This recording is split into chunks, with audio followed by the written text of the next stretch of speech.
Hi, class. It's Professor Lucia Dressel with week 7. I cannot believe we're almost done.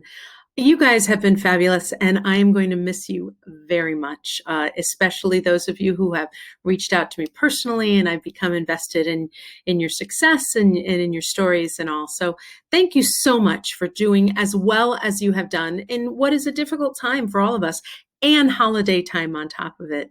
So let's talk about Unit 7, okay? You have a shorter response due this week. It's kind of a creative response. We started with creative and we're kind of ending with creative.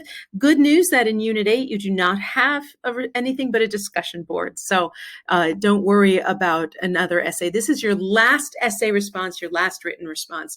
This essay focuses on point of view. Point of view and perspective, as I put in my last announcement, is something that I think about a lot, especially with our current societal climate and our political climate.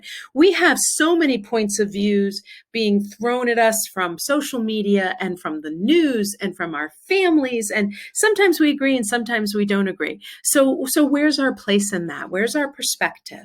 Are there things that we go to the mat for, that we fight for? Are they things that we sit back and we think, you know what, maybe that is a different way of looking at it?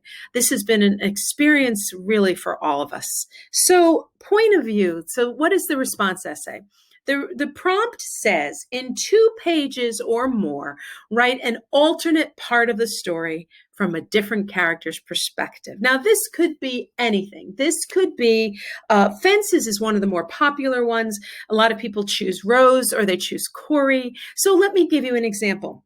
If you were to write from Corey's perspective, you might write about Corey, what he's going through with having to leave football, what he's going through with his father saying that he didn't love him, but he was teaching him to be a more responsible person. Overhearing his mother crying all the time, and his father talking about having a new family. So these are all things that you can write about. You can also choose a story. So I'm just going to choose. Give me a second. Let me go back to one of our stories. Amy Tan in Two Kinds, right? So you can choose to be the mother in that story and write about that. Emily Dickinson's I Heard a Fly Buzz. You can choose to be the fly. I know these sound crazy, right?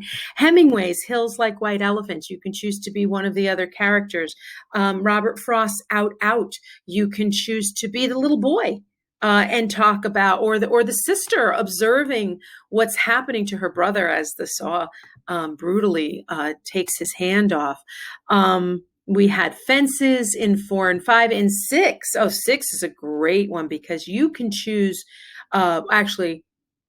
maybe it was 5. I'm talking about the conflict unit with Shirley Jackson's The Lottery, right? You can choose to be any of those characters and talk about how it feels to watch Tessie be chosen to be stoned, right, in the lottery. So The Gift of the Magi is told from, we see more of Della's perspective. So you can choose to be Jim's perspective. How does he feel walking up to that pawn shop and selling this watch that has been in his family, and it is his only symbol of esteem in his life.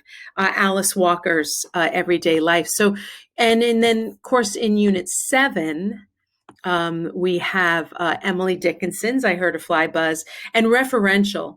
I love this story. This is a surprise story to me always when I read it because I had not heard of it before I read it and put it into this class. Please make sure you read this story. This is a wonderful story of a parent struggling with the illness, the psychological illness of her son who is in a psych facility, and how she tries to maintain a relationship with the man in her life. So that is a great story. And again, you could choose to be anyone else in any of these stories. So in 2 pages or more, you do not need any outside sources for this essay. You do not need, you do need a title page, and you guys are doing great with learning how to do those title pages. And the only reference the only reference you need on your reference page is the story that you chose. And the citations for those stories are in the units. I already put the citations in. So this should be an easier accomplishment. It's creative. You can speak as if you are that other character and write from a first person perspective, or you can speak as an observer watching that person. It's up to you.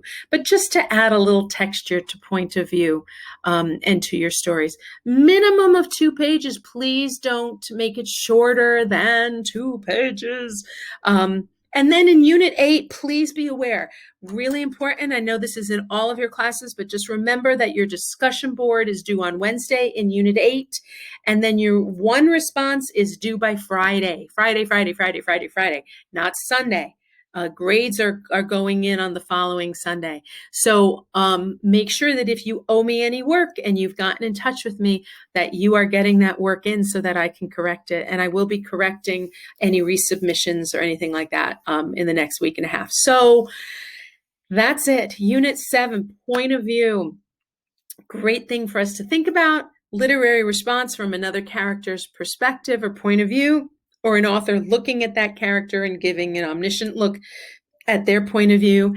And Unit 8 coming up with a reflection discussion board and some wonderful resources. Please make sure you are reading the Unit 8 resources on how studying humanities and studying this class, what you learned in this class, can help you with your job search and with your interviews and with your resumes and all that kind of stuff. So the recording is not as long as it has been in the past, but please know that my heart is with you. I suppose I should set up a day and time for us to be and collaborate together. So why don't we say, let's go for Friday this time, so that you guys, if you're moving on to your essay, you might be done with your work week. Let's say Friday at 7 p.m. Let's do 7 o'clock Eastern Standard Time on Friday. I will be available to you and collaborate if you have any questions about past assignments or this assignment coming up. I will be there. You guys have been great, and I can't believe we're coming to the end, but is what it is. And if you have any questions, just please get in touch with me. My phone number is in the course. You can text me or you can call. Have a lovely week, and I'll talk to you soon. Bye.